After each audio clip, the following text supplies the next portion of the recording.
नमस्कार, आपके साथ मैं रोहित कुमार। आप न्यूज फॉर पर हैं। हनुमान चालीसा को लेकर के विवाद में आई निर्दलीय सांसद नवनीत राणा को सशर्त उनके पति के साथ जमानत दे दी गई है। सेशन कोर्ट की तरफ से दी गई इस जमानत में कुछ शर्तें लगाई गई हैं, जिसमें मीडिया से बातचीत के साथ साथ नहीं करने की बात कही गई और साथ साथ ये भी कहा गया है कि 50,000 रुपये का जो है वो एक तरीके से कि जो मुचलका है वो भरना होगा। उसके बाद वो जेल से बाहर आएंगी। 11 दिन के बाद जो है नवनीत राणा जेल से बाहर आने वाली हैं। तो महाराष्ट्र में हनुमान चालीसा के विवाद के कारण सुर्खियों में आई निर्दलीय सांसद नवनीत राणा और उनके विधायक पति रवि राणा को मुंबई सेशन कोर्ट ने जमानत दे दी है। अमरावती से निर्दलीय सांसद नवनीत राणा 23 अप्रैल से राजद्रोह के आरोप में जो हैं भाई खाला जेल में हैं। उनकी जमानत को लेकर के कोर्ट में सुनवाई पिछले कई दिनों से चल रही थी। 30 अप्रैल को अदालत ने इस मामले में 2 मई तक के लिए अपना जजमेंट सुरक्षित रख लिया था। वहीं सोमवार को समय ज्यादा हो जाने के कारण मुंबई की सिविल एंड सेशन कोर्ट के शेष न्यायाधीश RN रोंकांडे अपना ऑर्डर पूरा नहीं लिखवा सके थे। वहीं मंगलवार को ईद की छुट्टी के कारण जमानत पर फैसला नहीं आ सका था।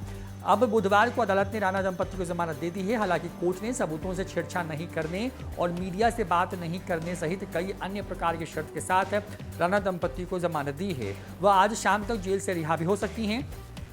महाराष्ट्र में लाउडस्पीकर विवाद शुरू होने के बाद नवनीत ने मुख्यमंत्री उद्धव ठाकरे के निजी घर मातोश्री के बाहर हनुमान चालीसा पढ़ने की घोषणा की थी।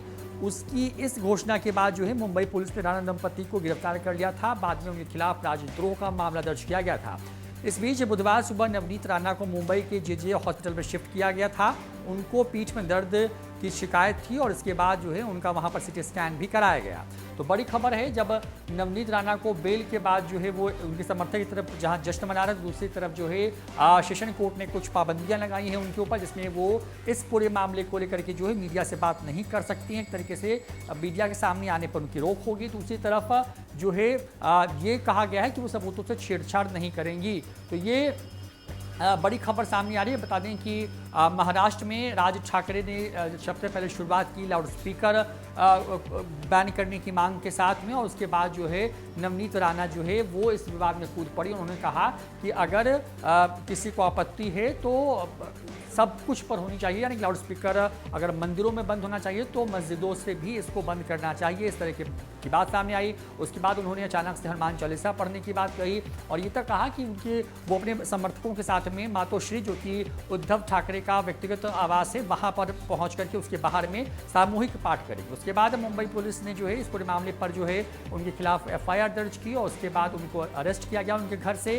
हालांकि इस बीच में उनके कई वीडियोज भी सामने आए जिसमें वो लगातार ये कहती रही कि उनकी आवाज़ को दबाने की कोशिश कर रही है, पुलिस के सहारे उनको टॉर्चर किया जा रहा है, इस तरह के आरोप उनकी तरफ से लगाए जाते रहे। लेकिन राजद्रोह के धाराओं के तहत उनको अरेस्ट किया गया, जिसके बाद 11 दिन जो है उनको जेल से बाहर आने में लगा। बता दें कि वो निर्दलीय सांसद हैं, उनके पति भी जो है विधायक हैं। तो ये बड़ी खबर है मुंबई से, जहां पर नवनीत राणा और उनके पति को मुंबई सेशन कोर्ट की तरफ से जो है सशर्त जमानत दे दी गई है। फिलहाल इस वीडियो में इतना ही। नमस्कार।